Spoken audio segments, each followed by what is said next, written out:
हे WhatsApp, मेरा नाम हिमांशु आचार्य है and welcome back to Idol Fitness. तो आज हम बात करेंगे कि हमारा वर्कआउट सेशन कितना लंबा होना चाहिए। ये समझने के लिए पहले हमको ये समझना पड़ेगा कि आप वर्कआउट कर किस पर्पस से रहे हैं, एक वर्कआउट सेशन का स्ट्रक्चर क्या होता है। फिर हम बात करेंगे कि what is the time required for a cardio session and what is the time required for a weight training session and then there is an end note. तो चलिए शुरू करते हैं।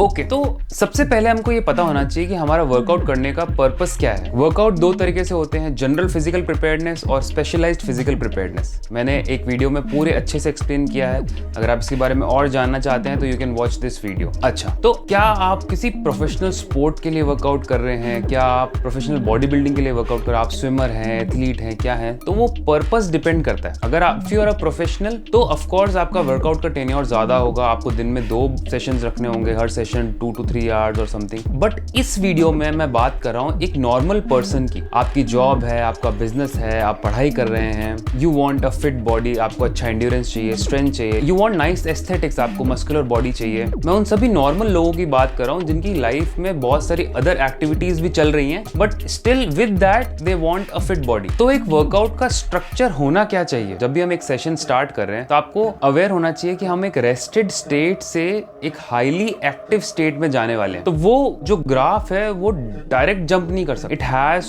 To go slowly up, then up उस state में highly active state में you have to move and then it has to go slowly down. Maximum injuries happen जब ये रेस्टेड स्टेट से हम लोग एकदम हाईली एक्टिव स्टेट में एकदम से पहुंच जाते हैं। We don't do warm up, we don't do dynamic stretches और जॉइंट मोबिलिटी और एनीथिंग और हम बस जिम में पहुंचे, हम ग्राउंड पे पहुंचे और हमने एकदम से अपना workout, main workout start. So that's the biggest mistake जो कि हम अवॉइड करेंगे। डायनेमिक स्ट्रेचेस हम किस लिए करते हैं, ताकि मेन वर्कआउट से पहले हमारे सारे जॉइंट्स फ्रीली मूवेबल हो जाए, हमारे जॉइंट्स एक्टिव हो जाए, हमारा सेंट्रल नर्वस सिस्टम एक्टिव हो जाए, हमारी बॉडी प्रिपेयर हो जाए कि अब हम वर्कआउट स्टार्ट करने वाले हैं। जॉइंट मोबिलिटी या डायनेमिक स्ट्रेचेस के करने से आप बहुत सारी इंजरीज अवॉइड कर दोगे अपनी life. And joint mobility drills are simple drills, neck rotation, shoulder rotation, leg swing, leg drive, they are simple drills जिसमें हम हर जॉइंट की फुल रेंज ऑफ मोशन के साथ एक नॉर्मल स्पीड में कुछ 10 to 12 रेप्स करते हैं। जॉइंट मोबिलिटी डायनेमिक स्ट्रेचेस करने के बाद सेकंड फेज आता है मेन वर्कआउट का। वो डिपेंड करता है कि क्या आपका कार्डियो सेशन है या आपका वेट ट्रेनिंग सेशन। फिर लास्ट में आता है स्टैटिक स्ट्रेचेस। स्टैटिक स्ट्रेचेस वो होते हैं जिनमें हम we hold our body in a particular position for a particular period of time, ताकि वो मसल, ताकि वो फैशिया हमारा अच्छे से स्ट्रेच हो सके। स्ट्रेचिंग कभी भी हम स्टार्टिंग में नहीं करते, स्ट्रेचिंग हमेशा वर्कआउट के बाद में होती है। तो स्ट्रेचिंग हम किस लिए करते हैं, ताकि हमारी फ्लेक्सिबिलिटी बनी रहे, ताकि हमारी इंजरीज कम हो, हमारे पोस्चर इंबैलेंस कम हो। तो एक कार्डियो सेशन में टाइम कितना लगना चाहिए या कितना लगता है, लेट्स कैलकुलेट। आपने अपना वर्कआउट सेशन स्टार्ट किया, you started with joint mobility and dynamic stretches. Joint mobility and dynamic stretches आप सारे जॉइंट्स, एंकल, नी, हिप, स्पाइन, शोल्डर्स, नेक, ये सारे जॉइंट्स की ड्रिल्स आप सिर्फ 5 मिनट में कर सकते हो। 5 मिनट से ज्यादा नहीं लगते। आपने 5 मिनट जॉइंट मोबिलिटी ड्रिल्स की, उसके बाद आपने अपना कार्डियो सेशन स्टार्ट किया। मान लीजिए, लेट्स टेक एन एग्जांपल कि आपने यू डिसाइडेड कि 15 minute cycle, 15 minute treadmill, 10 minutes cross trainer, तो 40 मिनट्स। और मान लीजिए इसके बीच में आप 2-2 मिनट का रेस्ट भी ले रहे हैं, 46 मिनट्स। कार्डियो के साथ if you are adding abdomen exercises, let's take 2 abdomen exercises जिसमें हम 2-2 सेट कर रहे हैं। एक सेट करने में मोस्टली 1 मिनट लगता है, तो 4 सेट्स 4 मिनट्स। और अगर आप हर सेट के बीच में 2 मिनट का ब्रेक भी लेते हैं तो 8 मिनट्स, तो 4 + 8 12 मिनट्स। तो हमारी एब्डोमेन एक्सरसाइजेस हो गई 12 मिनट्स में। अब लास्ट में रहता है स्ट्रेचेस। स्ट्रेचिंग करने में 5 मिनट से ज्यादा नहीं लगते। डायनेमिक स्ट्रेचेस और स्टैटिक स्ट्रेचेस कौन कौन से करने जरूरी हैं, इसकी एक वीडियो मैं बहुत जल्द डालने वाला हूं। तो let's see again, 5 minutes dynamic stretches, 46 minutes cardio session including the 6 minute rest, 12 minutes abdomen exercises including the rest, and then 5 minutes of static stretches, total 1 hour and 8 minutes. अब अगर इसमें आप अपने कार्डियो का टाइम बढ़ाते हैं, मान लीजिए आप 40 की जगह 50 मिनट कर रहे हैं तो it will be 1 hour and 18 minutes. मान लीजिए कि आप 50 की जगह 60 मिनट कर रहे हैं तो it will be 1 hour and 28 minutes. So you can see कि 1 से 1.5 घंटे में you can have a very effective cardio session including abdomen exercises and stretches. Now comes a weight training session. Wait training session, 5 minutes of dynamic stretches. Whenever you do a weight training session, 6 to 8 exercises are more than enough. You don't need to do 20 exercises.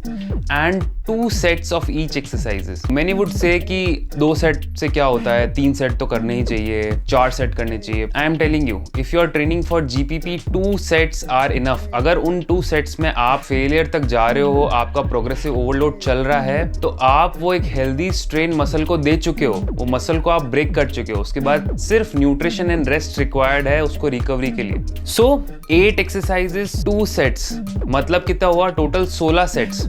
अगर एक set करने में 1 minute भी लगता है तो 16 minute. अगर आप हर सेट के बीच में 2 मिनट का भी रेस्ट लेते हैं तो it's 32 minutes. So 16 + 32 is 48 minutes. अगर आप 2 मिनट का रेस्ट आपके लिए कम है, आप 3 मिनट का रेस्ट लेना चाहते हैं, take a 3 minute rest. So rest period कितना हो गया 48 minutes plus 16 minutes of sets. And then last में stretching takes 5 minutes. So again dynamic stretches 5 minutes. हमारा वर्कआउट सेशन हो गया 16 + 48 और हमारे स्टैटिक स्ट्रेचेस हो गए 5 minutes. So total again 1 hour and 14 minutes. तो आप देख सकते हैं कि 1 से 1.5 घंटे में आपका वेट ट्रेनिंग सेशन भी हो सकता है, 1 से 1.5 घंटे में आपका कार्डियो सेशन भी हो सकता है. बहुत अच्छे से, बहुत आपको 2 घंटा 3 घंटा वर्कआउट में वेस्ट करने की जरूरत नहीं है. And note, the important thing is क्या आप अपने लिए टाइम निकाल रहे हैं कि नहीं. अगर आपको 1.5 घंटा नहीं मिल रहा, 1 घंटा नहीं मिल रहा, कोई बात नहीं, आधा घंटे के लिए चले जाइए, 20 मिनट्स के लिए चले जाइए. Trainer, if you ask a good trainer, वो आपके 20 मिनट्स 25 मिनट्स के लिए भी कुछ आपके डिजाइन करके दे देगा फॉर कार्डियो और weight training. That discipline is important, that consistency is important, that surrendering to the process is important. आप गए हैं, just give 100% of yourself. वो 20 minutes, half an hour, 1 hour, जितनी भी देर के लिए आप ये हैं. समटाइम्स पीपल स्पेंड 3 hours इन अ जिम. एक्सरसाइज तो 1 घंटा ही होती है लेकिन टाइम वेस्ट बहुत हो जाता है. कि वो 1 घंटे का वर्कआउट जो हम जिम में करते हैं, that should help you make your life easy in those other 23 hours. वो 1 घंटे के वर्कआउट का काम ही यही है कि आपको एक्टिव रखना, आपको हेल्दी रखना, आपको स्ट्रांग रखना. वो जिम में 1 घंटा 2 घंटा 3 घंटा should not be a burden in the other hemisphere of your life. हम सबकी बहुत सारी रिस्पॉन्सिबिलिटीज हैं, जॉब की तरफ, फैमिली की तरफ, फ्रेंड्स की तरफ. वो सब रिस्पॉन्सिबिलिटीज पूरी करना भी जरूरी है. उसके साथ में हमें हमारा आधा घंटा 1 घंटा 20 minutes we have to take out for ourself and that is just for ourself. को टाइम नहीं मिल रहा 1.5 घंटे का, कोई बात नहीं, इतना रिजिड नहीं होना.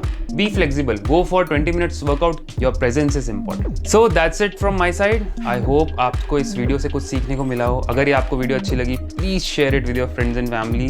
Like the video, subscribe to the channel. Comment section में जो भी आपको लगे, आपके पास कोई suggestion हो, आपका कोई question हो, please write it on the comment section. I will answer all the questions. अगले हफ्ते मिलेंगे. Till then, keep learning, keep growing. Namaste. Please tell me that I can't, that I won't, that I fail, that I'll never make it out, yeah. Please tell me all the bad, never good